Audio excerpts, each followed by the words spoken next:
É mamaroê, é de mamaroá. É de mamaroê o meu sobrado, é de mamaroá. Você diz que o negro furta com razão, onde o branco também furta, quando chega a ocasião. É mamaroê, é de mamaroá. É de mamaroê meu sobrado, é de mamaroá. Do de mandou babê, dinha de mandou babiê. Quem disse que o negro furta com razão, onde o branco também furta quando tem ocasião. Trago a chula do cucumbi de Maraú para começar o nosso vídeo de hoje.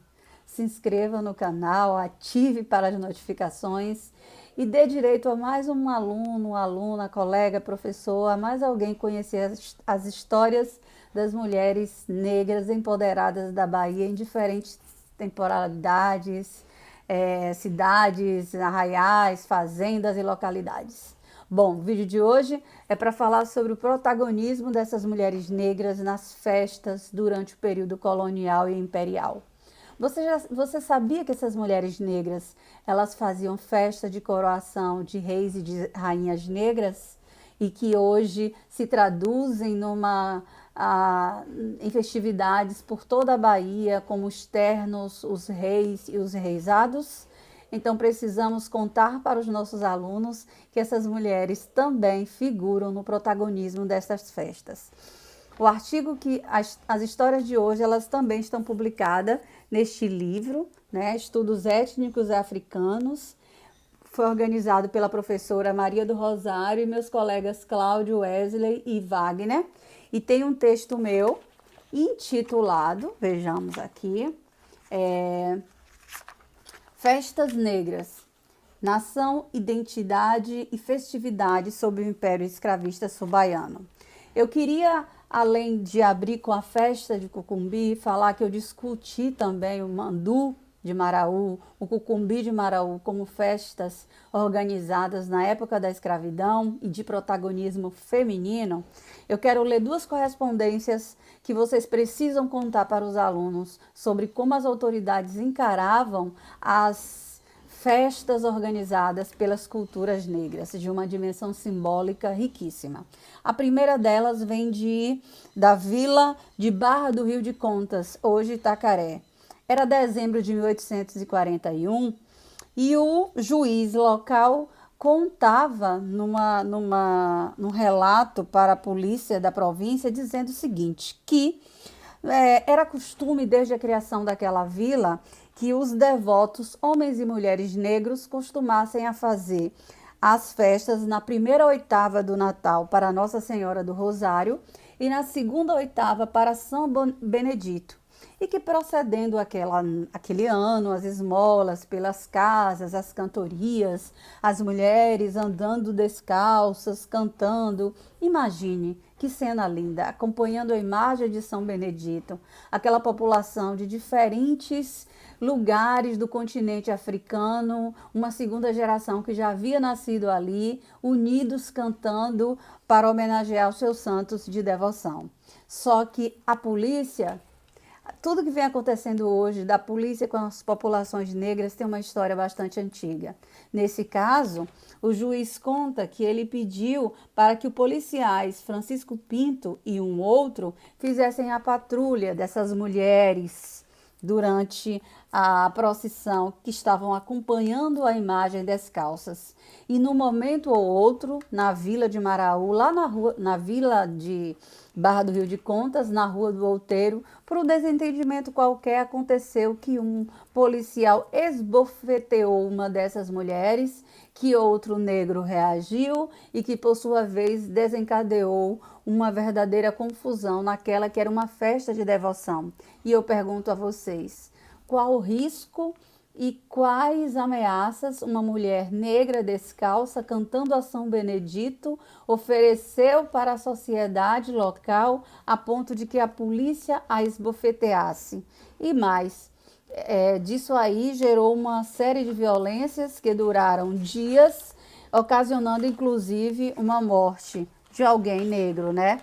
A gente sabe que quem sofreria na pele, né, atacado pelos guardas de polícia de então, seria um escravizado. E na vila de Cairu, vizinha, mas continuando nessa mesma beirada do sul da Bahia, nas vilas vizinhas, eu trago um documento da vila de Cairu.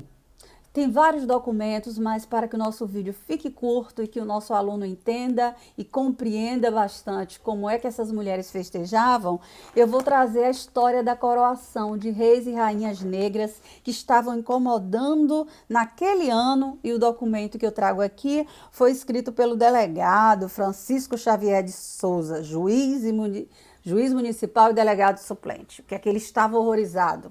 Ele dizia que na vila havia uma irmandade de São Benedito composta da maior parte de negros e negras cativos e cativas, que eles tinham até compromisso, eram organizados e que achavam por bem, durante um período do ano, ter uma festa de coroação chamada de reinado, no dia do santo. E olha o absurdo que ele escreve, que era absurdo como aqueles reis e rainhas fossem negros, vestidos de capa, adornados, que eram reverenciados por toda a vila, as pessoas aguardavam essa festa, que eles tinham capa, anágua, cetro, eram figuras reais. E aquela festa despertou no delegado local uma verdadeira indignação. Como pode essas pessoas que estão na senzala, trabalhando na lavoura, produção de mandioca, na pescaria, estejam vestidos como rei e rainhas? E o que mais fazia o delegado odiar essa festa era que essas mulheres coroadas como rainhas, elas recebiam o respeito e a deferência de toda a comunidade, que preparavam as portas de suas casas para que acompanhassem com tambores, com cânticos, com músicas, e tinha comida e tinha bebida. E aí ele chama a atenção, disse que tinham velas de libras, e quando acabava a festa, o povo ficava num grande concurso de povo a beber, de casa em casa, com a procissão, até altas horas. Ou seja, festividades que aconteciam no continente africano foram reelaboradas no sul da Bahia, e essas mulheres, rainhas africanas, tinham, por um momento, uma transposição simbólica, uma dimensão simbólica muito grande daquilo que lhes era natural, uma realeza africana. E aí o juiz se queixa que aquela história era antiga. Apesar de ele estar escrevendo em 1846, ele conta que estava abismado porque em 1832 um visitante já estivera na vila e tinha proibido aquela festa, achando o maior absurdo. Escreveu para o presidente da província, dizendo que era um absurdo que houvessem aquelas desordens. E outra coisa, ele dizia que esses pretos, eles estavam iludidos e que eram ridículos, acreditando que ali havia uma espécie de reinado. Coitado do delegado, ele mal entende do que é poder, e que o poder não passa por ter somente uma cadeira ou um título de delegado ou um diploma de doutor, que o poder é sabedoria, o poder ele é natural, ele está eivado de saberes e tradições orais. E aí o documento é muito grande, eu não posso contar todo o documento, porque não cabe no limite desse vídeo, mas ele disse que teve uma ocasião, e eu vou terminar com essa história maravilhosa, que aquela autoridade do rei e da rainha africanos escolhidos e coroados era tão grande que teve uma autoridade da fila que passou a ter o costume de mandar soltar um preso por ocasião de estar passando uma rainha e ele gritar: "Valha-me sua majestade", e que a autoridade local, observando o pedido da rainha e do rei, chegou mesmo a liberar um preso.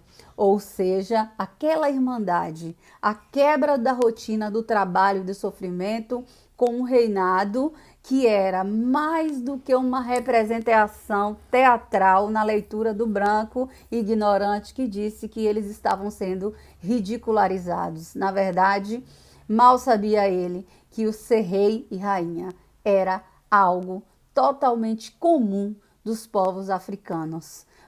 Quais são os reis e as rainhas de carne e osso que você conhece?